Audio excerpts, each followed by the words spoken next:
네, 안녕하세요. 네, 갈라디아서 성경 공부 9주차 모임에 오신 또 현장으로 그리고 온라인에 오신 여러분을 주님의 이름으로 환영합니다. 네, 저희가 벌써 이제 9주차가 됐습니다. 그래서 다시 한번 광고를 드리는데요. 다음 주는 저희가 휴강을 하게 될 예정입니다. 다음 주는 수능일이어서 또 우리 교회가 수능 때마다 이렇게 마음을 모아서 우리 수능을 보는 학생들을 위해서 또 부모님들을 위해서 같이 기도하고 있거든요. 그래서 다음 주는 한 주 휴강을 하고 그 다음 주 11월 24일 날 마지막 10주차 강의를 시작하도록 하겠습니다. 오늘은 제가 이렇게 이상하게 기분이 좋은 것 같아요. 근데 사실 몸은 조금 피곤하거든요. 저희 청년부에서 지금 특별 새벽 기도회 하고 있는데 그래도 지난 4일 동안 한 50명 넘는 청년들이 이렇게 아침에 와서 기도하는 모습이 너무 귀엽고 예쁘고 사랑스럽다라는 생각이 들어서 그래서 좀 마음의 기쁨과 감사가 있어서 기분이 좋은 것 같습니다. 제가 잠깐 기도하고 오늘 또 성경 공부 시작하겠습니다. 하나님 아버지, 우리에게 새 하루, 새 생명 주셔서 감사합니다. 그리고 금보다 귀한 불로 연단하여도 사라지지 않는 믿음을 주시고 오늘도 우리가 사랑하는 그 예수님 안에서 그리고 예수님과 함께 오늘 하루를 동행하게 하시니 참으로 감사드립니다. 주님, 오늘도 우리가 갈라디아서 성경 공부를 하기 위해 한 자리에 모였습니다. 현장에서 그리고 온라인으로 모인 모든 성도님들을 하나님 기억하여 주시고 한 분 한 분 위에 큰 은혜 내려주시기를 간절히 원합니다. 특별히 말씀의 은혜를 우리에게 허락하여 주시옵소서. 이 말씀 안에 생명이 있고 진리가 있는 줄 믿습니다. 또 우리를 향한 하나님의 뜻과 마음이 담겨 있는 줄 믿습니다. 그 귀한 은혜와 그 보화들을 오늘도 캐내가기를 원하오니 성령님, 말씀을 읽고 깨달을 수 있는 지혜를 허락하여 주시고 또 우리의 어두운 마음을 조명하셔서 하나님의 말씀으로 우리의 마음을 밝히게 하여 주시고 또 우리가 알게 된 만큼 하나님 앞에 진실된 믿음으로 반응할 수 있도록 은혜 내려 주시옵소서. 주님, 이 시간 우리 모두와 함께하여 주실 것을 믿사오며 사랑이 많으신 우리 주 예수 그리스도의 이름으로 간절히 기도드립니다. 아멘. 진도를 나가보도록 하겠습니다. 늘 그렇지만 처음 시간은 같이 말씀을 읽고 다시 한번 생각해보는 시간을 가지려고 해요. 조금은 지루할 수도 있지만 그렇지만 우리가 결국은 하나님 말씀을 내가 읽고 내가 은혜 받는 게 제일 중요하잖아요. 그래서 같이 한번 보도록 하겠습니다. 계속 얘기했던 거니까요. 제가 따로 설명 더 하지 않을게요. 그렇죠? 1장 1절에서 15절까지 인사말, 그 다음에 다른 복음에 대한 경고, 바울이 참 사도인 이유, 복음의 확증. 자, 그러면은 우리 1장 1절에서 24절까지 한번 읽겠습니다. 저 한 절, 여러분 한 절, 그리고 온라인으로 참여하고 계신 분들도 성경을 꼭 꺼내셔서 같이 함께 교독하겠습니다. 사람들에게서 난 것도 아니요, 사람으로 말미암은 것도 아니요, 오직 예수 그리스도와 그를 죽은 자 가운데서 살리신 하나님 아버지로 말미암아 사도된 바울은 함께 있는 모든 형제와 더불어 갈라디아 여러 교회들에게 우리 하나님 아버지와 주 예수 그리스도로부터 은혜와 평강이 있기를 원하노라. 그리스도께서 하나님 곧 우리 아버지의 뜻을 따라 이 악한 세대에서 우리를 건지시려고 우리 죄를 대속하기 위하여 자기 몸을 주셨으니 영광이 그에게 세세토록 있을지어다. 아멘. 그리스도의 은혜로 너희를 부르신 이를 이같이 속히 떠나 다른 복음을 따르는 것을 내가 이상하게 여기노라. 다른 복음은 없나니 다만 어떤 사람들이 너희를 교란하여 그리스도의 복음을 변하게 하려 함이라. 그러나 우리나 혹은 하늘로부터 온 천사라도 우리가 너희에게 전한 복음 외에 다른 복음을 전하면 저주를 받을지어다. 우리가 전에 말하였거니와 내가 지금 다시 말하노니 만일 누구든지 너희가 받은 것 외에 다른 복음을 전하면 저주를 받을지어다. 이제 내가 사람들에게 좋게 하랴 하나님께 좋게 하랴 사람들에게 기쁨을 구하랴 내가 지금까지 사람들의 기쁨을 구하였다면 그리스도의 종이 아니니라. 형제들아 내가 너희에게 알게 하노니 내가 전한 복음은 사람의 뜻을 따라 된 것이 아니니라. 이는 내가 사람에게서 받은 것도 아니요 배운 것도 아니요 오직 예수 그리스도의 계시로 말미암은 것이라. 내가 이전에 유대교에 있을 때에 행한 일을 너희가 들었거니와 하나님의 교회를 심히 박해하여 멸하고 내가 내 동족 중 여러 연갑자보다 유대교를 지나치게 믿어 내 조상의 전통에 대하여 더욱 열심히 있었으나 그러나 내 어머니의 태로부터 나를 택정하시고 그의 은혜로 나를 부르신 이가 그의 아들을 이방에 전하기 위하여 그를 내 속에 나타내시기를 기뻐하셨을 때에 내가 곧 혈육과 의논하지 아니하고 또 나보다 먼저 사도된 자들을 만나려고 예루살렘으로 가지 아니하고 아라비아로 갔다가 다시 다메섹으로 돌아갔노라. 그 후 3년 만에 내가 게바를 방문하려고 예루살렘에 올라가서 그와 함께 15일을 머무는 동안 주의 형제 야고보 외에 다른 사도들을 보지 못하였노라. 보라, 내가 너희에게 쓰는 것은 하나님 앞에서 거짓말이 아니로다. 그 후에 내가 수리아와 길리기아 지방에 이르렀으나 그리스도 안에 있는 유대 교회들이 나를 얼굴로는 알지 못하고 다만 우리를 박해하던 자가 전에 멸하려던 그 믿음을 지금 전한다 함을 듣고 나로 말미암아 하나님께 영광을 돌리니라. 아멘. 네, 여러 번 읽으시니까 이게 대충 이런 느낌이구나, 이런 뜻이구나, 이제 좀 감이 오시죠. 네, 새로운 것도 있죠. 네, 아침마다 새롭고 늘 새롭고. 네, 너무 이거를 다 이렇게 들으시는 대로 다 기억하시면 안 돼요. 왜냐면 저도 벌어먹고 살아야 되거든요. 그죠? 늘 잊어버려 주셔야지 제가 또 새로운 내용처럼 전할 수 있기 때문에 농담입니다. 자, 그러면 우리 2장 말씀도 한번 읽어볼게요. 그러니까 2장 1절에서 10절은 복음의 확증, 예루살렘 회의를 배경으로 한다고 했었고요.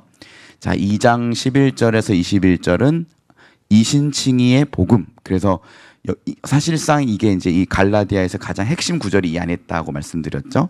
2장 16절에 하나님 앞에서 우리가 의롭다함을 받을 수 있는 것은 절대로 육체 행위로 되는 게 아니라 오직 예수님을 믿음으로 말미암아 그분의 의의가 우리에게 주어지는 것뿐이다 얘기했었고요. 자, 성령을 누구로 인해서 무엇으로 받았는가? 믿음이냐 행위로 율법이냐? 그랬을 때 그리스도 안에서 믿음이라고 했었던 기억이 납니다. 자, 그리고 율법은 무엇인가에 대해서 이렇게 다뤘습니다. 자, 그러면 지금은 2장까지만 한번 읽어보겠습니다. 보니까 지금 여기 공사하는 것 같아요. 조금 어쩔 수 없을 것 같습니다. 네, 자, 한 절씩 그러면 읽겠습니다. 14년 후에 내가 바나바와 함께 디도를 데리고 다시 예루살렘에 올라간다니 계시를 따라 올라가 내가 이방 가운데서 전파하는 복음을 그들에게 제시하되 유력한 자들에게 사사로이 한 것은 내가 다름질하는 것이나 다름질한 것이 헛되지 않게 하려 함이라. 그러나 나와 함께 있는 헬라인 디도까지도 억지로 할례를 받게 하지 아니하였으니 이는 가만히 들어온 거짓 형제들 때문이라. 그들이 가만히 들어온 것은 그리스도 예수 안에서 우리가 가진 자유를 엿보고 우리를 종으로 삼고자 함이로되 그들에게 우리가 한시도 복종하지 아니하였으니 이는 복음의 진리가 항상 너희 가운데 있게 하려 함이라. 유력하다는 이들 중에 본래 어떤 이들이든지 내게 상관이 없으며 하나님은 사람을 외모로 취하지 아니하시나니 저 유력한 이들은 내게 의무를 더하여 준 것이 없고 도리어 그들은 내가 무할례자에게 복음 전함을 맡은 것이 베드로가 할례자에게 맡음과 같은 것을 보았고 베드로에게 역사하사 그를 할례자의 사도로 삼으시니가 또한 내게 역사하사 나를 이방인의 사도로 삼으셨느니라. 또 기둥같이 여기는 야고보와 게바와 요한도 내게 주신 은혜를 알므로 나와 바나바에게 친교의 악수를 하였으니 우리는 이방인에게로 그들은 할례자에게로 가게 하려 함이라. 다만 우리에게 가난한 자들을 기억하도록 부탁하였으니 이것은 나도 본래부터 힘써 행하여 왔노라. 게바가 안디옥에 이르렀을 때에 책망받을 일이 있기로 내가 그를 대면하여 책망하였노라.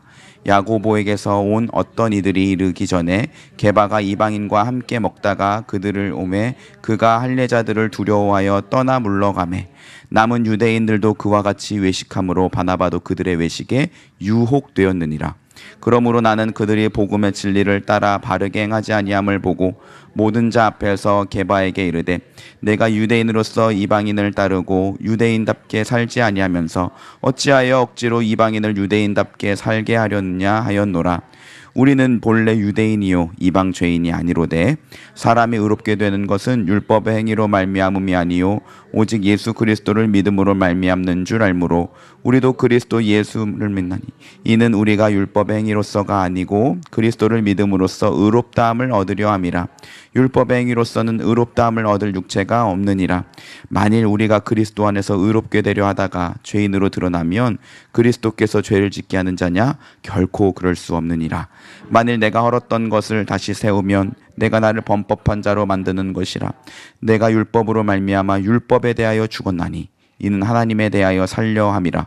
내가 그리스도와 함께 십자가에 못 박혔나니 그런즉 이제는 내가 사는 것이 아니요 오직 내 안에 그리스도께서 사시는 것이라. 이제 내가 육체 가운데 사는 것은 나를 사랑하사 나를 위하여 자기 자신을 버리신 하나님의 아들을 믿는 믿음 안에서 사는 것이라. 내가 하나님의 은혜를 패하지 아니하노니 만일 의롭게 되는 것이 율법으로 말미암으면 그리스도께서 헛되이 죽으셨느니라. 아멘. 네, 좋습니다. 자, 그래서 3장 아까 말씀드렸던 것처럼 성령에 대해서 얘기가 나오고요. 그 다음에 그렇다면 율법은 무엇인가? 율법의 기능에 대해서도 얘기하는 내용이 나옵니다. 3장 26절부터 4장 7절까지는 우리는 종이 아닌 아들로 부름을 받았다에 대해서 얘기를 합니다. 자, 그러면 우리 3장 내용도 한번 살펴보도록 하겠습니다. 자, 읽겠습니다. 어리석도다 갈라디아 사람들아, 예수 그리스도께서 십자가에 못 박히신 것이 너희 눈앞에 밝히 보이거늘 누가 너희를 꾀더냐? 내가 너희에게서 다만 이것을 알려 하노니 너희가 성령을 받은 것이 율법의 행위로냐 혹은 듣고 믿음으로냐? 너희가 이같이 어리석으냐? 성령으로 시작하였다가 이제는 육체로 마치겠느냐? 너희가 이같이 많은 괴로움을 헛되이 받았느냐? 과연 어때냐? 너희에게 성령을 주시고 너희 가운데에서 능력을 행하시는 이의 일이 율법의 행위에서냐 혹은 듣고 믿음에서냐? 아브라함이 하나님을 믿음에 그것을 그에게 의로 정하셨다 함과 같으니라. 그런즉 믿음으로 말미암은 자들은 아브라함의 자손인 줄 알지어다. 또 하나님이 이방을 믿음으로 말미암아 의로 정하실 것을 성경이 미리 알고 먼저 아브라함에게 복음을 전하되 모든 이방인이 너로 말미암아 복을 받으리라 하였느니라. 그러므로 믿음으로 말미암은 자는 믿음이 있는 아브라함과 함께 복을 받느니라. 무릇 율법 행위 속에 속한 자들은 저주 아래에 있나니 기록된 바 누구든지 율법책에 기록된 대로 모든 일을 항상 행하지 아니하는 자는 저주 아래에 있는 자라 하였음이라. 또 하나님 앞에서 아무도 율법으로 말미암아 의롭게 되지 못할 것이 분명하니 이는 의인은 믿음으로 살리라 하였음이라. 율법은 믿음에서 난 것이 아니니 율법을 행하는 자는 그 가운데서 살리라 하였느니라. 그리스도께서 우리를 위하여 저주를 받은 바 되사 율법의 저주에서 우리를 속량하셨으니 기록된 바 나무에 달린 자마다 저주의 아래에 있는 자라 하였음이라. 이는 그리스도 예수 안에서 아브라함의 복이 이방인에게 미치게 하고 또 우리로 하여금 믿음으로 말미암아 성령의 약속을 받게 하려 함이라. 형제들아, 내가 사람의 예대로 말하노니 사람의 언약이라도 정한 후에는 아무도 패하거나 더하거나 하지 못하느니라.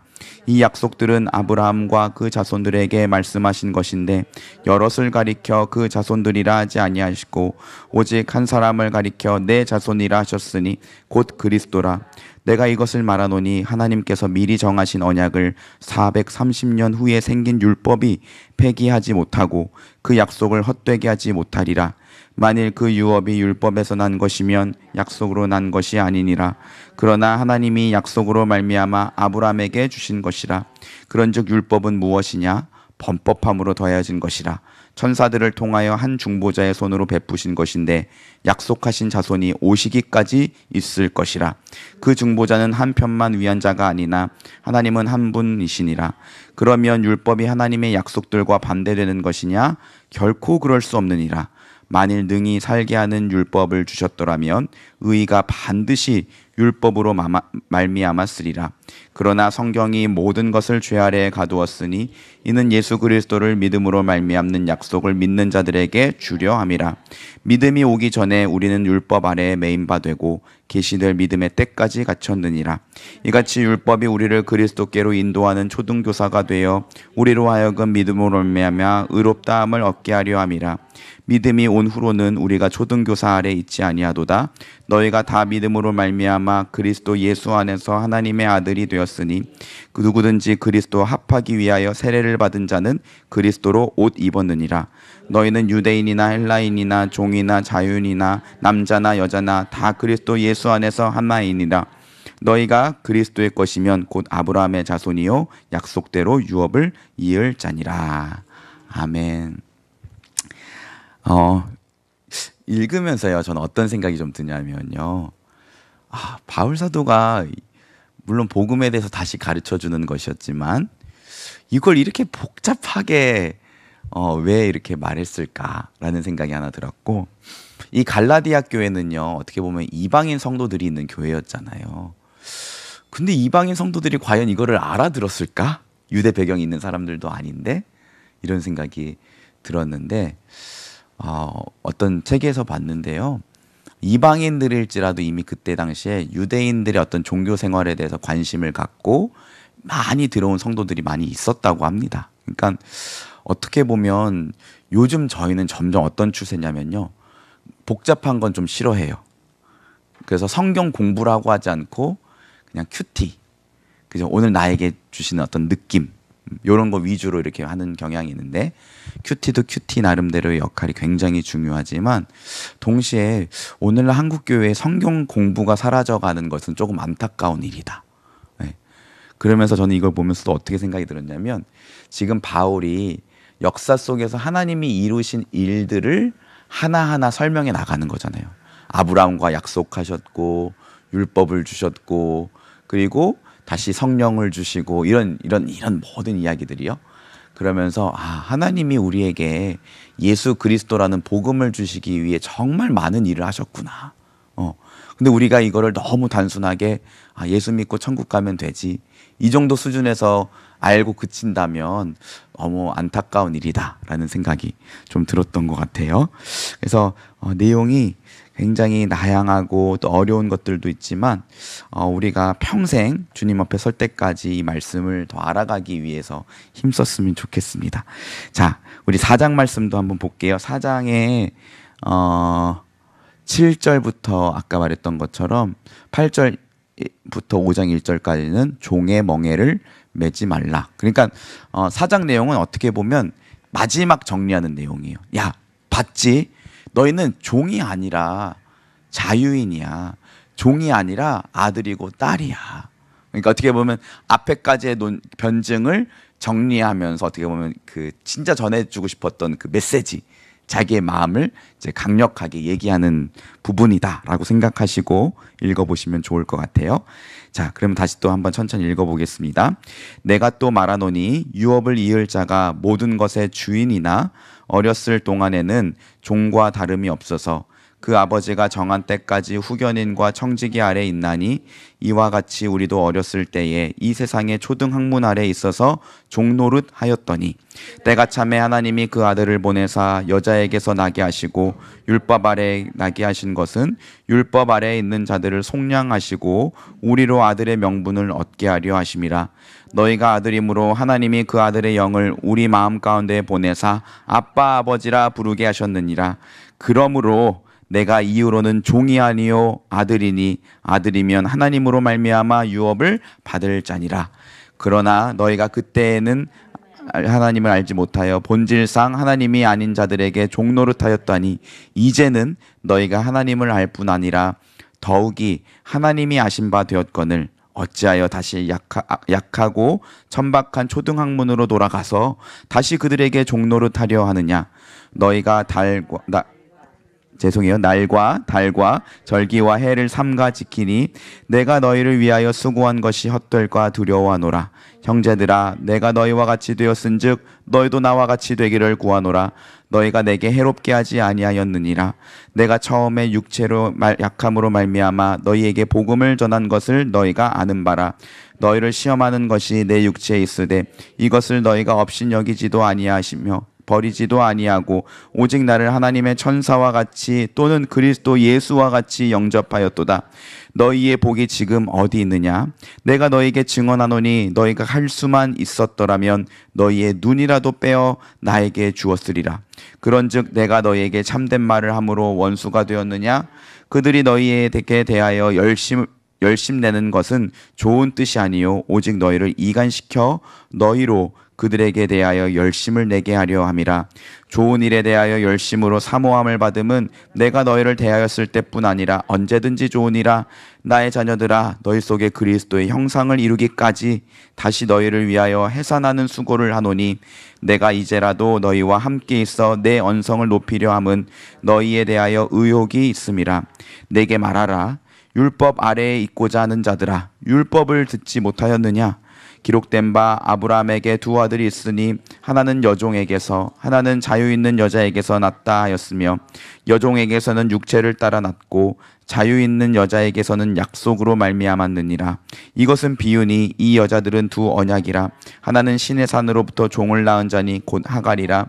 이 하갈은 아라비아에 있는 신의 산으로서 지금 있는 예루살렘과 같은 곳이니 그가 그 자녀들과 더불어 종노릇하고 오직 위에 있는 예루살렘은 자유자니 곧 우리 어머니라.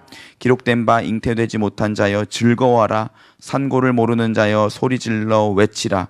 이는 홀로 사는 자의 자녀가 남편 있는 자의 자녀보다 많음이라 하였으니 형제들아, 너희는 이삭과 같이 약속의 자녀라. 그러나 그때의 육체를 따라 난 자가 성령을 따라 난 자를 박해한 것 같이 이제도 그러하도다. 그러나 성경이 무엇을 말하느냐? 여종과 그 아들을 내쫓으라. 여종의 아들이 자유 있는 여자의 아들과 더불어 유업을 얻지 못하리라 하였느니라. 그런즉 형제들아, 우리는 여종의 자녀가 아니요 자유 있는 여자의 자녀니라. 1절까지 읽을게요. 그리스도께서 우리를 자유롭게 하려고 자유를 주셨으니 그러므로 굳건하게 서서 다시는 종의 멍에를 매지 말라. 아멘. 네, 어떻게 보면 이 앞장까지의 내용을 딱 정리해서 한 문장으로 얘기한 게 5장 1절 말씀이죠. 아, 그리스도께서 우리를 자유롭게 하려고 자유를 주셨으니 이제는 굳건하게 서서 다시 종의 멍에를 매지 말라. 네, 이렇게 이야기를 합니다. 자, 오늘은요, 여러분, 핵심적인 내용은 13절부터예요. 13절부터 26절까지의 내용을 다루고요. 그 앞의 내용은 그냥 한번 먼저 읽어보겠습니다. 근데 읽어보시면 그냥 지금까지의 내용이 이렇게 자연스럽게 연결되면 이해가 어렵진 않으실 거예요. 자, 또 계속 읽었는데 또 한 번 더 힘을 내서 읽어보겠습니다. 네. 자, 2절부터요. 보라, 나 바울은 너희에게 말하노니 너희가 만일 할례를 받으면 그리스도께서 너희에게 아무 유익이 없으리라. 내가 할례를 받는 각 사람에게 다시 증언하노니 그는 율법 전체를 행할 의무를 가진 자라. 율법 안에서 의롭다함을 얻으려 하는 너희는 그리스도에게서 끊어지고 은혜에서 떨어진 자로다. 우리가 성령으로 믿음을 따라 의와 소망을 기다리노니 그리스도 예수 안에서는 할례나 무할례나 효력이 없으되 사랑으로서 역사하는 믿음뿐이니라. 너희가 다름질을 잘하더니 누가 너희를 막아 진리를 순종하지 못하게 하더냐? 그 권면은 너희를 부르신 이에게서 난 것이 아니니라. 적은 누룩이 온 덩이에 퍼지느니라. 나는 너희가 아무 다른 마음을 품지 아니할 줄을 주 안에서 확신하노라. 그러나 너희를 요동하게 하는 자는 누구든지 심판을 받으리라. 형제들아, 내가 지금까지 할례를 전한다면 어찌하여 지금까지 박해를 받으리요? 그리하였으면 십자가의 걸림돌이 제거되었으리니 너희를 어지럽게 하는 자들은 스스로 베어 버리기를 원하노라. 아멘. 네, 여기 보시면요, 2절 보시면 할례를 받으면 그리스도께서 너희에게 아무 유익이 없을 것이다, 이렇게 이야기하고 있습니다. 이게 지금 무슨 말이냐면 저희가 지금까지 공부했던 것처럼 갈라디아 교회 성도들은요, 믿음을 먼저 받았어요. 예수님 믿는 믿음. 믿음으로 말미암아 우리가 구원에 이르는 의의가 충분하게 주어집니까? 아니면 부족합니까? 충분하게 주어지죠. 만약에 예수 믿는 것 외에 무언가를 더 더해야 한다면 예수님의 죽음은 가치가 없는 게 되는 거잖아요. 그렇죠? 예수님의 그 핏값이 우리의 모든 죄를 용서하고 우리를 구원에 이르게 하는 의의를 주기에 충분합니까? 충분하지 않습니까? 충분하죠. 그러니까 결국 복음이라는 건 우리가 예수님을 높이면 높일수록, 그리고 우리 자신의 죄를 알면 알수록 그 복음의 가치가 훨씬 커지는 것 같아요. 그런데 그 믿음으로 하나님의 의를 받았던 이방인 성도들이 다시 뭔가 저기 유대인들 받는 게 있어 보여, 그래서 할례를 받는다면 그건 결국 누구에게서 떨어져 나가는 거예요? 그리스도에게서 떨어져 나가는 거죠. 그렇죠? 그리고 또한 3절 보세요. 할례를 받는 자는 다시 증언하노니 그는 율법 전체를 행할 의무를 가진 자라. 그래서 바울이 이거는 로마서에서도 말하고 갈라디아에서도 말하고 또 야고보서에서도 야고보 사도가 얘기해. 뭐냐면 유대인들이 아무래도 율법을 지킨다고 할 때 큰 것들 위주로 지켰던 게 분명해요. 계속 이런 내용이 있는 것으로 봐서는. 그죠? 큰 거 뭐가 있을까요? 할례. 그다음에 예수님 당시 항상 논쟁이 되는 거 뭐 논쟁이 있었어요? 안식일 지키는 거. 뭐 날과 달기를 절기를 지키는 거. 그렇죠? 6월절이야 뭐 유대인들 안에서도 이미 많이 사라진 지는 이때 당시에는 오래되었을 것 같고. 네. 그다음에 뭐 음식법. 밥 먹을 때 뭐 굽이 갈라진 거 뭐 이렇게 먹어도 된다 안 된다 이런 율법에 나오는 많은 내용들이 있잖아요. 유대인들은 돼지고기 못 먹잖아요. 그죠? 이런 거. 그러니까 굉장히 외적으로 보여지는 것들, 이런 것들 위주로 율법을 지켰고, 그 율법을 지키면 나는 충분히 의롭고 하나님 백성이다 라고 생각을 하고 있었다는 거죠. 그런데 바울 사도는 뭐라고 말하냐면, 야, 율법으로 의롭다고 할 수 있으려면 성경에 나오는 모든 율법을 다 지켜야 돼. 그렇죠? 그래서 유대인들은 실제로 이 율법을 지키고 싶어 갖고 구체적으로 613가지의 항목으로 정리를 해놨대요. 이 성경에 있는 나오는 613가지, 그러니까 뭐뭐 해라, 하지 마라 이런 명령들을 613가지로 정해놓고, 그 다음에 거기다 플러스 전통적인 해석이 필요해요. 왜냐하면 어떤 것들은 도저히 지킬 수 없을 것 같은 것들이 있거든요. 그래서 이런 것들은 이렇게 하면 돼. 그리고 잘 지키는 것들은 뭐 어차피 잘 지키면 되고. 그래서 뭐 이런 내용들이 있었던 것 같아요. 근데 바울이 말하는 건 뭐냐면요, 결국은 율법은 선한 거야. 그런데 그 율법을 네가 다 지켜서 스스로 의롭다고 생각하는 게 문제라는 거죠. 그래서 그거에 대해서 한 번 더 지적을 했고요. 저는 이 4절 말씀이 참 되게 우리에게 도전이 되는 것 같아요. 4절 한번 읽어볼까요? 시작. 율법 안에서 의롭다함을 얻으려고 하는 너희는 그리스도에게서 끊어지고 은혜에서 떨어진 자로다. 그렇죠? 그리스도에게서 끊어지고, 우리가 예수님을 믿음으로 말미암아 구원을 받는다는 건 곧 은혜로 구원을 받는 거잖아요. 그렇죠? 예수님이 나와 같은 죄인을 위해서, 죄 없으신 그분이 대신 죽으셔서 나를 구원하신 거니까 은혜잖아요. 그렇죠? 은혜에게서 떨어진 거다. 근데 이거를 우리는 어떻게 적용을 해야 되냐면요, 나는 할례 안 받았으니까, 나는 뭐 돼지고기 잘 먹으니까 요거랑 상관없다 이렇게 생각하면 안 되고요. 결국은 행위를 통해서 내가 스스로 의롭다 여기고 있다면, 내가 무언가 되는 것처럼 내 공로가 내 안에 있다면, 그건 곧 뭐라는 거예요? 그리스도에게서 끊어진 내 상태라는 거예요. 그러니까 우리 예수 믿는 사람들, 특별히 공교롭게도 이 자리에 우리 권사님, 집사님도 오랫동안 신앙생활하고 또 교회에서 많은 봉사를 하고 계신 분들이 계신데, 저도 그렇지만 결국은 복음하면요, 은혜라는 게 따라와야 되고요. 은혜라는 것은 어떤 나의 공로라는 것을 주장해서는 안 된다는 걸 우리 늘 기억해야 돼요. 그러니까 내가 열심을 낼 수는 있죠. 그게 믿음이고 감사고 사랑이고 하나님을 향한. 그러나 그 내 열심이 내 스스로의 자기 의가 되고 공로가 되어서, 야, 누구는 너는 왜 안 해? 비판하고 정죄한다면 그것이 곧 지금 뭐 된 거예요? 그리스도에게서 끊어지고, 물론 이게 그렇게까지는 아니겠지만 끊어지고 은혜로부터 멀어져 있다는 상태예요. 그렇죠? 예수님이 비유를 들려주잖아요. 어떤 임금에게 빚진 사람이 있었어요. 근데 얼마를 빚졌냐면 10,000달란트를 빚졌어요.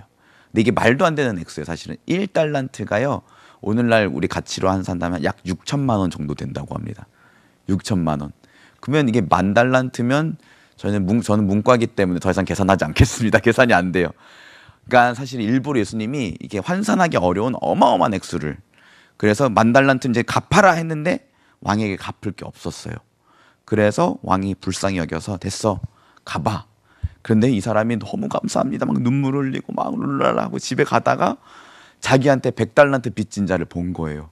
그러면서 너 일로 와, 너 일로 와, 잘 걸렸다. 그러면서 빨리 100달란트 내놔.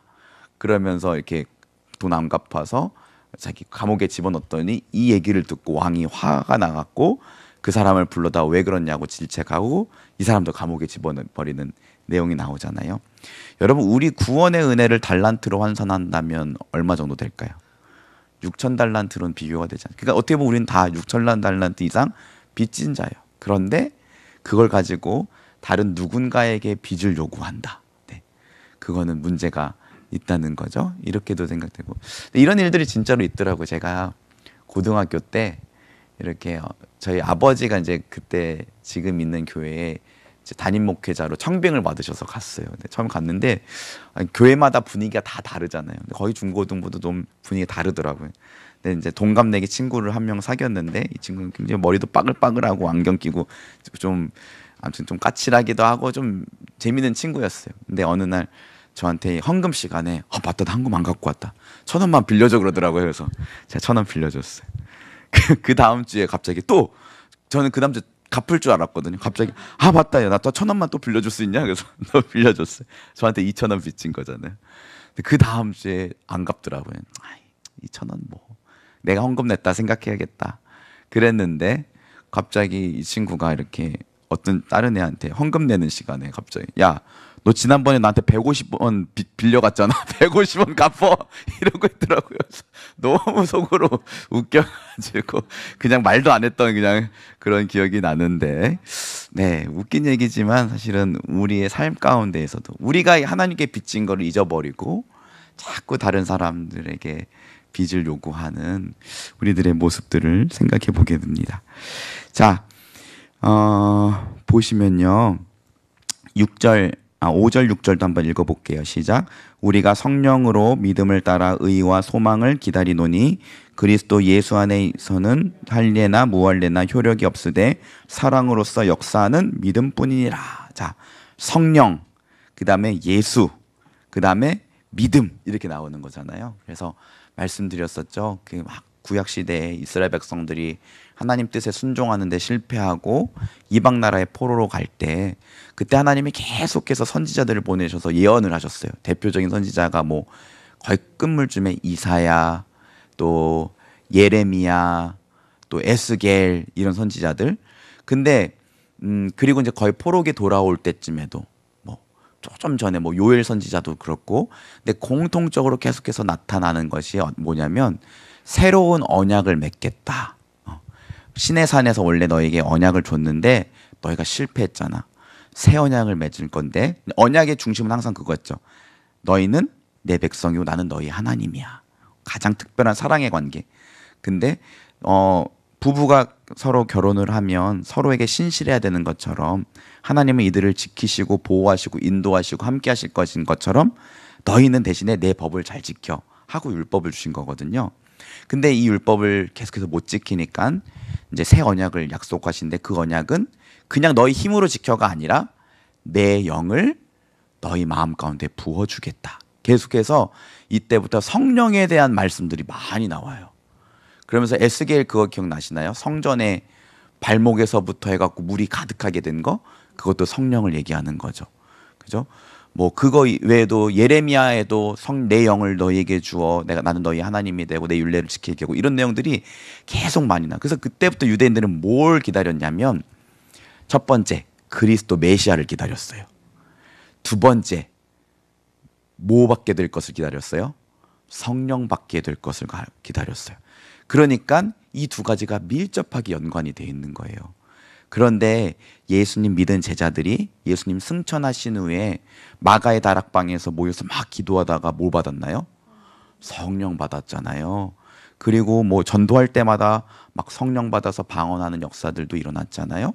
성령 받아서 서로 유무상통하고 용서해주고 사랑이 나타났잖아요. 그러면서 결국 바울 사도가 얘기하고 싶은 건 뭐냐면, 야, 너희 지금까지 율법 지켜서 성령이 너희한테 온 적 있니? 아니잖아. 예수 그리스도를 믿음으로 말미암잖아. 그래서 예수님이 너희가 그동안 기다렸던 메시아고, 그리고 믿음이 진짜 하나님이 원하셨던 법이야. 우리를 의롭게 만들어주는 법이야. 하나님 백성이 되게 하는 법이야. 율법이 아니라 믿음이야. 그 얘기들을 쭉 하고 있는 거예요. 그러니까 성령으로 믿음을 따라 의와 의의 소망을 기다리고 예수 안에서는 믿음뿐이다. 이렇게 얘기를 한 겁니다. 자, 쭉 내려가시면 크게 어려운 내용은 없고요. 11절, 12절은 이제 어떤 내용이냐면요. 결국은 이제 바울이 원하는 거는 갈라디아 교회 안에 여전히 거짓 선생들이 있었는지는 모르겠어요. 그런데 쫓아내라. 그들을 너에게서 끊어내라. 이렇게 얘기를 하고 있는 거예요. 이스라엘이라는 나라는 신약 시대를 오면서 교회가 됩니다. 그죠? 그래서 이스라엘 안에서 우상들 있잖아요. 아세라, 뭐 바알. 그래서 한 번씩 종교의 개혁이 일어나면 다 찍어다가 막 시냇가에 버리고 불태우고 이런 일들이 일어났잖아요. 자, 이스라엘이 대한민국입니까? 그건 아니죠.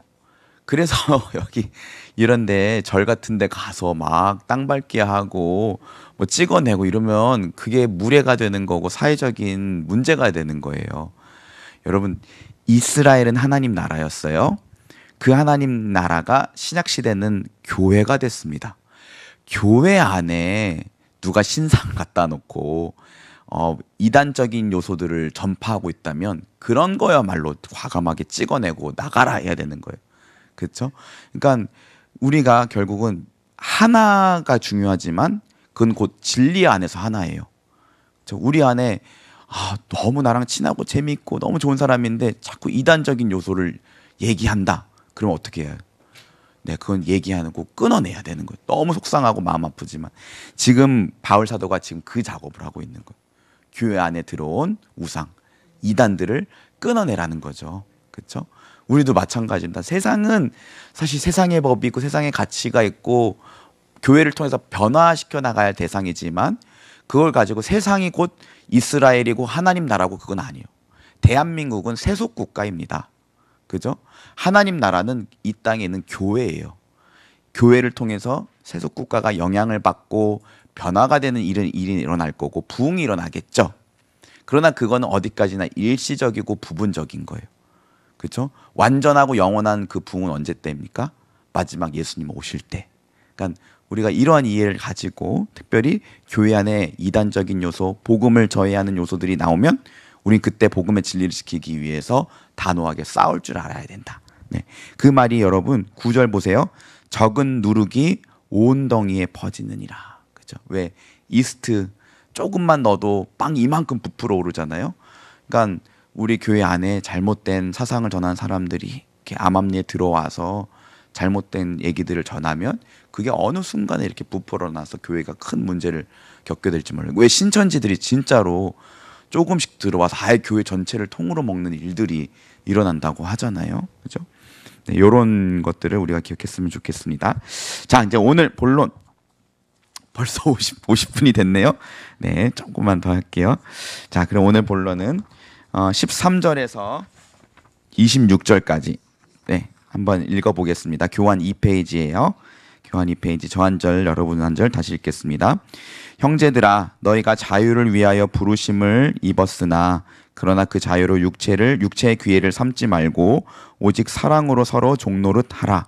온 율법은 내 이웃 사랑하기를 내 자신과 같이 하라 하신 한 말씀에서 이루어졌나니 만일 서로 물고 먹으면 피차 멸망할까 조심하라. 내가 이르노니 너희는 성령을 따라 행하라. 그리하면 육체의 욕심을 이루지 아니하리라. 육체의 소욕은 성령을 거스르고 성령은 육체를 거스르나니 이 둘이 서로 대적함으로 너희가 원하는 것을 하지 못하게 하려 함이니라. 너희가 만일 성령의 인도하시는 바가 되면 율법 아래에 있지 아니하리라. 육체의 일은 분명하니 곧 음행과 더러운 것과 호색과 우상 숭배와 주술과 원수 맺는 것과 분쟁과 시기와 분냄과 탕짓는 것과 분열함과 이단과 투기와 술 취함과 방탕함과 또 그와 같은 것들이라. 전에 너희에게 경계한 것 같이 경계하노니 이런 일을 하는 자들은 하나님의 나라를 유업으로 받지 못할 것이요 오직 성령의 열매는 사랑과 희락과 화평과 오래 참음과 자비와 양선과 충성과 온유와 절제니 이 같은 것을 금지할 법이 없느니라. 그리스도 예수의 사람들은 육체와 함께 그 정욕과 탐심을 십자가에 못 박았느니라. 만일 우리가 성령으로 살면 또한 성령으로 행할지니 헛된 영광을 구하여 서로 노엽게 하거나 서로 투기하지 말지니라. 아멘.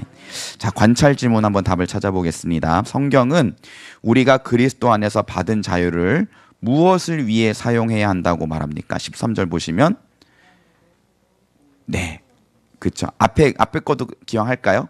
자유로 뭐 하지 말고 육체의 기회를 삼지 말고 사랑으로 서로 종노릇하라. 그러니까 우리에게 자유가 주어졌는데 그 자유를 가지고 방종하지 말고 서로에게 종노릇해라 이렇게 가르칩니다.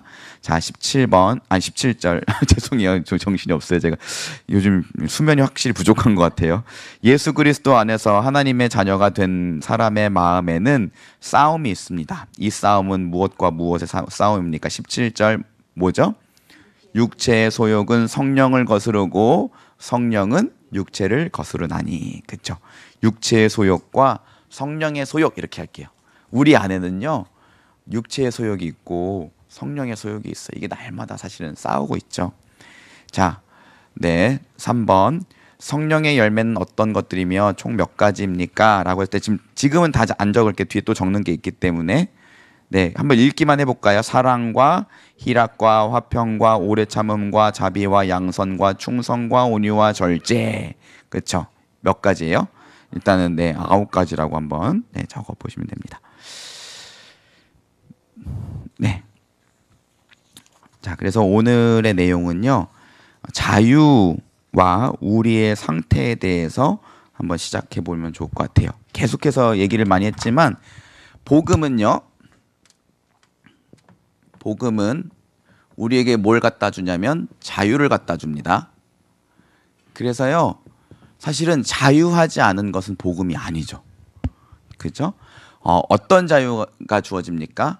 첫 번째는 죄와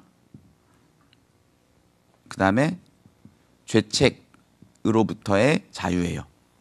예수 믿는 사람은요, 우리가 예수님을 믿을 때 예수님과 함께 십자가에 죽게 되죠. 물론 우리 육체의 생명이 죽는 것이 아니라 우리의 옛사람, 그죠? 그러니까 죄가 시키는 대로 할 수밖에 없고 그 죄를 즐거워하던 그 타락한 우리의 자아, 그 자아가 예수님과 함께 죽는 거예요. 그리고 예수님과 함께 십자가에서 죄값을 치렀어요. 그러면 예수님 믿는 사람들에게 더 이상 치를 죄값이 있습니까? 없습니까? 없어요. 그리고 죄의 지배를 끊어낼 수 있게 됩니다. 그래서 로마서 8장 1절 누구든지 그리스도 예수 안에 있는 자는 정죄함이 없나니 그리스도 예수 안에 있는 생명의 성령의 법이 죄와 사망의 법에서 너를 해방하였습니다. 이렇게 말을 하죠. 자, 2번. 우리는 뭐로부터 자유를 해요? 율법의 예속과 저주로부터 자유를 얻어요.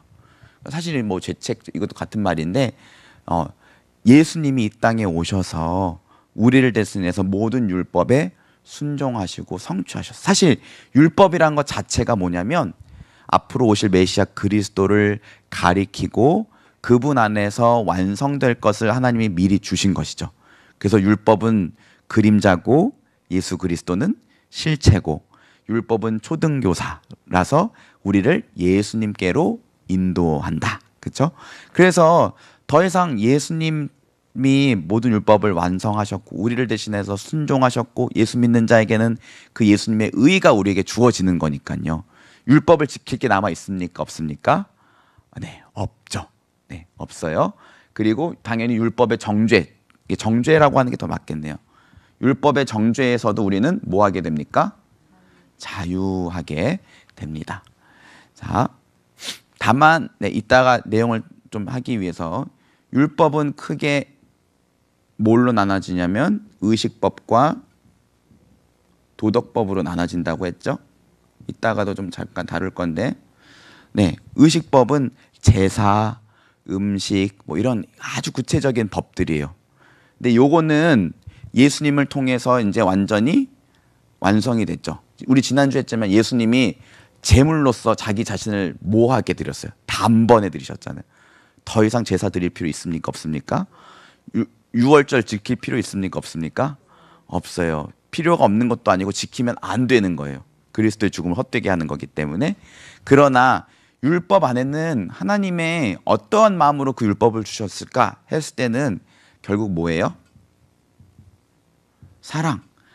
그래서 율법 교사가 예수님한테 와서 율법이 뭡니까? 이랬을 때 예수님 뭐라 그랬어요? 하나님 사랑하고 내 이웃 사랑하고 그 안에 다 들어있는 거잖아요. 이 사랑은 여전히 우리에게 남아 있어요. 그렇죠? 그러나 사랑하지 못했다고 해서 하나님이 우리를 다시 정죄하십니까? 그렇지는 않아요. 그렇죠? 자, 3번 이거는 우리는 종이 아니라 우리는 아들이죠. 아들이고 하나님의 딸. 왠지 딸도 꼭 얘기를 해줘야 될 것 같아요. 왜냐면 여기 다 권사님, 집사님들만 계셔가지고. 근데 사실 아들이라는 표현 안에 하나님의 자녀됨이라는 표현이 있는 거니까요. 다 이해하시죠? 그래서 우리는 무서워하는 종이 아니라, 그래서 우리는 이런 자유를 예수님 안에서 마음껏 누렸으면 좋겠어요. 자, 이런 자유가 있는데요. 한번 저기 4페이지 펴주세요. 4페이지. 자, 거짓 교사들 또는 바울이 복음을 전할 때에 가장 많이 공격을 받았던 내용이 뭐냐면요. 복음이 너가 말하는 그 복음은 분명히 사람들을 방종으로 이끌게 될 거야. 이렇게 이야기를 했어요. 근데 바울은 그렇게 생각하지 않았어요. 참된 복음만이 우리를 완벽하게 변화시킬 거야. 제가 우리 교회 오기 전에는 지금 청년부를 하지만 저기 어린이 부서를 7년 동안 맡았거든요. 근데 아이들을 가르치면서 뭘 배웠냐면 막 사람을 훈계하면 그 사람을 이렇게 어떤 사람으로 만들어가요. 조심스럽고 예의 있고 이런 사람들을 만들어가는 것 같아요. 근데 그 사람을 확 뒤집어 놓고 변화시키는 거는 사랑이고 은혜더라고요. 그렇죠? 그걸 느꼈을 때 확 달라지잖아요. 그러니까 복음과 율법에 그런 차이가 있는 것 같아요. 그러니까 잘못된 거짓 교사들은요, 그걸 몰랐던 거죠. 복음 안에 있는 하나님의 사랑, 하나님의 은혜. 우리가 변해져 가지고 누군가가 이래라 저래라 하지 않아도 예수님을 따라 방종으로 치우지 않고 예수님을 따라서 살아가는 그리스도인. 바울이 그걸 얘기하고 있는 겁니다. 자, 그래서요, 밑에 한번 봐주세요. 육체의 기회를 삼지 말라는 것이 어떤 의미인가? 요거를 먼저 좀 해보려고 합니다. 육체의 기회. 아까 말했던 것처럼 육체는 옛 사람이랑 사실은 같은 말이에요. 그래서 바울 서신을 읽을 때요, 육체 또는 뭐 육신, 이게 나오는데 헬라어에는요, 이게 학교에서 공부한 지 오래됐던 생각이 잘 안 날 때가 사륵스라고 해요. 사륵스. 바울이 그리고 이거 말고 소마라는 게, 소마도 좀 들어보셨죠? 소마가 이거야말로 우리 몸을 말하는 거예요. 몸. 근데 바울이 막 육체 할 때는 사륵스를 말하는 거예요. 이거는 그냥 쉽게 말하면 죄의 본성이에요. 죄의 본성. 그렇죠? 또는 저는 이렇게도 많이 말하는데 옛사람, 옛사람의 잔재. 옛사람이 어떤 사람이에요? 옛사람은요, 죄의 노예예요. 노예는 어떤 존재입니까? 시키는 대로 할 수밖에 없는. 그래서 제가 어떤 책을 읽다가 그 쿨하다라는 말 아세요? 혹시 젊은 사람들이 너 쿨한데, 오 쿨해 이렇게. 근데 그 쿨하다가 사실은 그 노예에서 비롯된 말이래요. 무슨 말이냐면 누가 뭘 하든 다 무시하는 거 있잖아요. 근데 그게 노예 상태라는 거. 왜냐면 자포자기한 거. 내가 여기서 더 이상 발버둥 쳐도 싸워도 나는 지금 요 내 상황을 극복할 수 없어. 그래서 그냥 때리면 때린 대로 맞고 시키면 시키는 대로 하고 더 이상 아무런 저항도 하지 않는 그 상태가 원래 쿨하다였대요. 거기에서 나온 말이라고 관계의 힘이라는 책에서 나오더라고요. 진짜 그런지 모르겠는데 좀 일리는 있는 것 같아요. 그런데 그런 상태의 우리 옛사람, 죄가 죄인지도 모르고 죄가 시키는 대로 했던 사람, 그게 우리 옛사람인데 옛사람이 예수님과 함께 죽었잖아요. 근데 여전히 뭐가 남아있어요? 잔재. 그렇죠? 그래서 여러분 우리에게 자유가 주어졌는데, 예수님 안에서 자유가 주어졌는데 그 자유로 우리는 늘 어떻게 보면 선택을 해야 돼요. 뭐냐면 육체를 따를 것인가, 누굴 따를 것인가, 성령을 따를 것인가. 이걸 사실은 이게 좀 항상 우리 그리스도인들의 딜레마예요. 예수 믿으면, 내가 성령 받으면 자연스럽게 될 거라 생각하거든요. 예. 근데 자꾸 자연스럽게 됩니까? 안 됩니까? 안 될 때 맞아요. 그럼 이제 어디로 가냐면, 야, 내 믿음은 가짜인가 보다. 난 아직 성령 못 받았나 보다. 여기로 가는 거예요. 그게 아니라 여러분, 예수 믿는 사람에게는 매일 선택을 하면서, 매 순간마다 선택을 하면서 살아가요. 그래서 성령을 따라 행할 것인가, 육체를 따라 행할 것인가.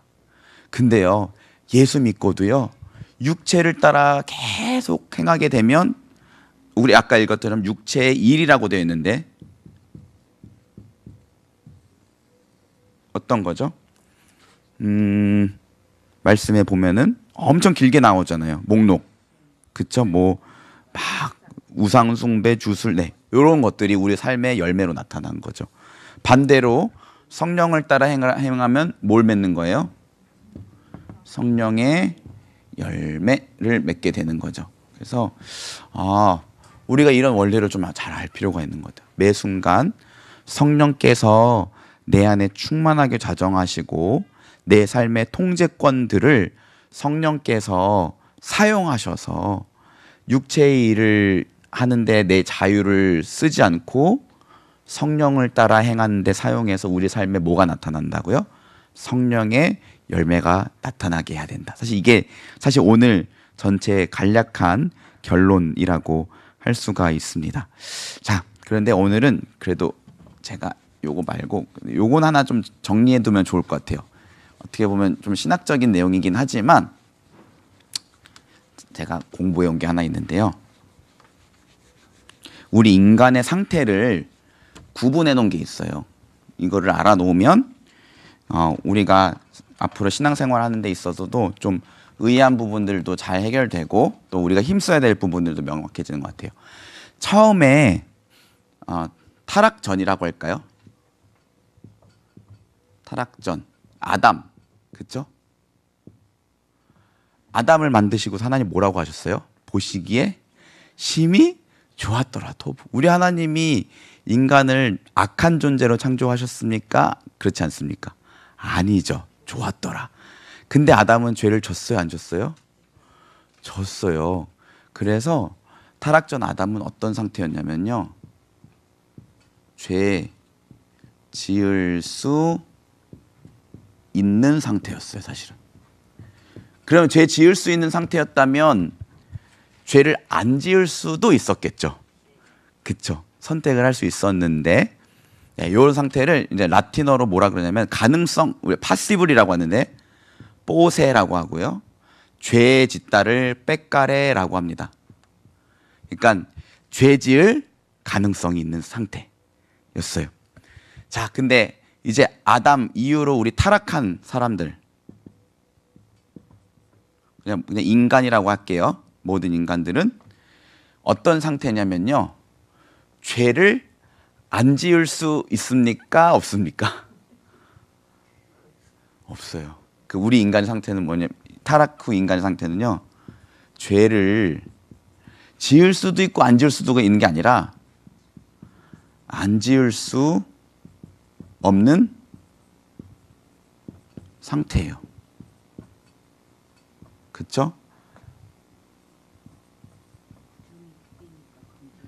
어떻게 해야 될까요? 죄를 안 지을 수 없는 상태. 이거 지금 죄를 지을 수밖에 없다는 말 맞죠? 네, 갑자기 제가 또 이게 또 제 문과라서 또 헷갈리기 시작했어요. 맞는 것 같아요. 네, 그래서 빽가래 안 지을 수 있는, 빽가래 하지 않을 수 있는 가능성이 있다 없다? 없다. 그러니까 논뽀세 논빽가래, 죄를 안 짓는 것이 불가능한 상태. 이게 우리 예수 믿기 전의 모습이에요. 자, 예수 믿고 성령으로 거듭난 사람은 예수 믿음, 성령 거듭남 이렇게 할게. 그냥 자유가 주어졌잖아요. 아까 어떤 자유라고 했죠? 죄가 시키는 대로 하지 않을 수 있는 자유. 그렇죠? 이거를 뭐라 그러냐면요, 죄 짓지 않을 수 있는 상태. 그렇죠? 죄, 그 말 갖고 이게 지금 뭐라고 하는 건지 죄송해요. 죄 짓지 않을 수 있는. 근데 이걸 잘 구분해 놓으면 우리의 상태를 잘 알게 되기 때문에 저는 유익이 있을 까 믿습니다. 그래서 죄 짓는 거, 안 하는 거, 하지만 이거죠. 그러니까 죄 짓지 않을 수 있는 상태. 뽀세 논빽가래 이렇게 되는 거죠. 네, 그렇죠? 죄 짓지 않을 수 있는 상태. 자, 그리고 우리가요, 예수 믿고 이제 어디 가요? 나중에 예수님 오시면 천국 가잖아요. 그러면 이거랑 완전히 반대되는 거죠. 옛날에는 죄를 안 지을 수 없는 상태였다면 지금 나중에는 죄를 지을 수 없는 상태. 그쵸? 우리 천국 성도들 되면요, 죄를 지을 수 없는 상태.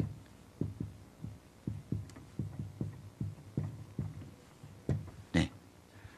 이건 뭘까요? 어렵다. 네.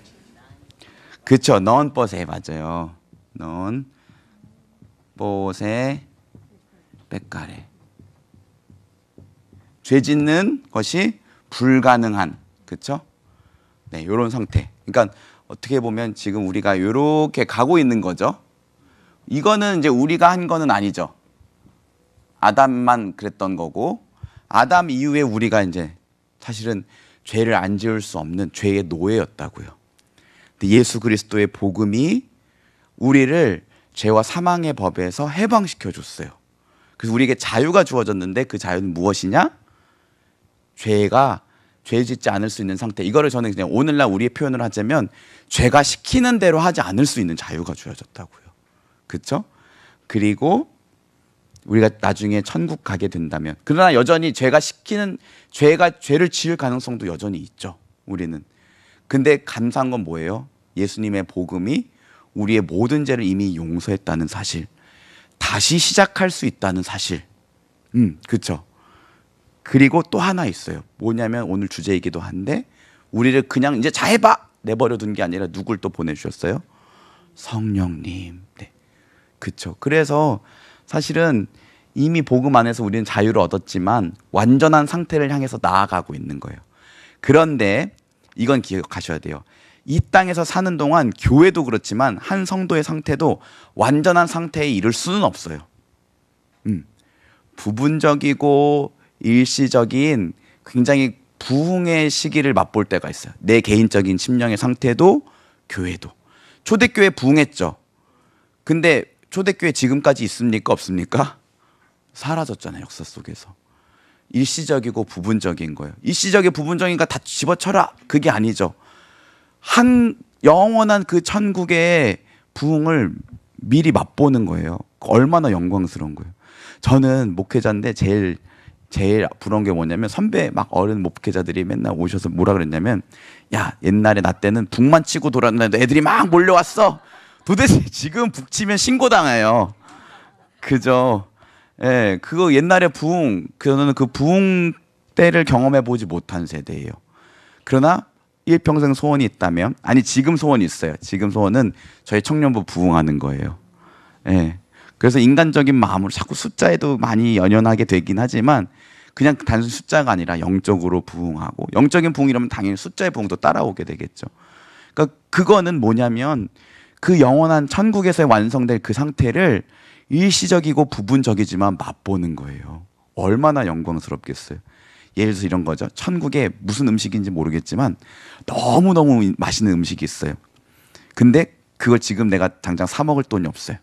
그런데 나중에 다시 와 하면서 이렇게 한 숟갈 미리 떠먹여줬어. 너무 맛있어. 야, 내가 돈 벌면 나중에 반지 사 먹어야지. 이런 마음. 이 땅에서의 부흥이 그거예요. 우리 개인의 믿음도 그래요.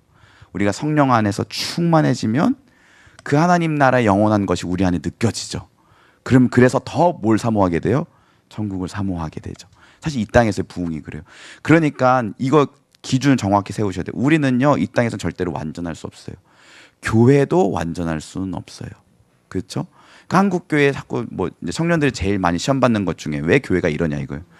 야, 교회가 그러면 나는 아니라고 말하지 말고 너도 똑같이 욕 먹어. 너도 교회야. 욕 먹고 같이 욕 먹고 죄송합니다 하고. 그렇지만 이 땅에서의 부흥을 꿈꾸고, 그러나 이 땅에서의 모든 교회가 완전하게 될 날은 절대로 오지 않아. 세상 모든 사람들이 야 교회 최고다 하는 날은 올까요 안 올까요? 안 와요. 예수님 올 때나 가능할 거죠. 그렇죠? 그러나 그 부분적인 부흥을만이라도 꿈꾸는 것도 영광스러운 일이다. 이걸 아셨으면 좋겠어요. 우리가 그래요. 죄 짓지 않을 수 있는 상태, 성령 충만할 때. 그런데 만약에 천국에 이른다면 우리 어떻게 됩니까? 죄를 지을 수도 없는 그 영광스러운 성화와 영화의 상태를 겪게 될 겁니다. 그래서 저희가 이런 상태로 나아가니까 바울이 이제 하는 말은 뭐냐면 너희가 지금 여기에 있으니까 자꾸 이 옛날 때 걸로 돌아가지 말고 그 자유를 가지고 육체의 기회를 삼지 말고 오히려 사랑으로서 서로 종노릇해라 이렇게 가르치고 있는 거예요. 자, 5페이지입니다. 요거 한 번만 정리하고 마치도록 하겠습니다. 그 옆에 말씀들 있잖아요. 갈라디아서 4장, 로마서 6장 6절, 8장 2절 보시면 너희가 원래는 종노릇했었다. 본질상 하나님 아닌 것들에. 밑에도 보세요. 죄의 몸이 죽어 다시는 우리가 죄에게 종노릇하지 아니하려고 예수님이 십자가에 못 박히신 것이다. 그리스도 예수 안에 있는 생명의 성령의 법이 죄와 사망의 법에서 너를 해방했다. 예수님이 이 땅에 오신 것은 또 죽기를 미수하며 한평생 매여 종노릇하는 모든 자들을 놓아주려 하셨다. 그러니까 우리는 더 이상 죄의 종이다 아니다. 아니다. 그러니까 죄에 대하여 쿨하지 말자. 그저 죄가 시키는데 쿨하지 말자. 이건 거예요. 자, 그러면 우리가 어떻게 해야 될까? 사랑으로 종노릇 해야 되는 거죠. 그래서 우리에게 주어진 자유로 하나님 사랑하고 사실 이웃 사랑하라. 근데 밑에 보시면요. 사랑은 율법의 완성이다. 이렇게 적어 놓으시면 좋겠어요. 사랑은 율법의 완성이다. 우리에게 주신 자유로 하나님 사랑하고 이웃을 사랑하면 무거운 짐과 두려움이 아닌 기쁨으로 율법을 이루게 되는 거죠. 하나님의 말씀을 이루게 되는 거죠. 그래서 우리는 자유로 사랑하기 위해 부름받은 자들입니다. 자유로 사랑하기 위해 부름받은 자들.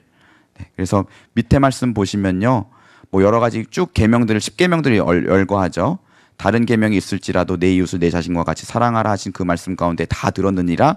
사랑은 이웃에게 악을 행하지 아니하니 그러므로 사랑은 율법의 완성이다. 그러니까 우리 예수 믿는 사람들은 자유 안에서 성령의 도움을 받아서 하나님 사랑하고 이웃 사랑하기를 힘쓰는 자들이 되어야 된다라는 거 기억해 주셨으면 좋겠어요.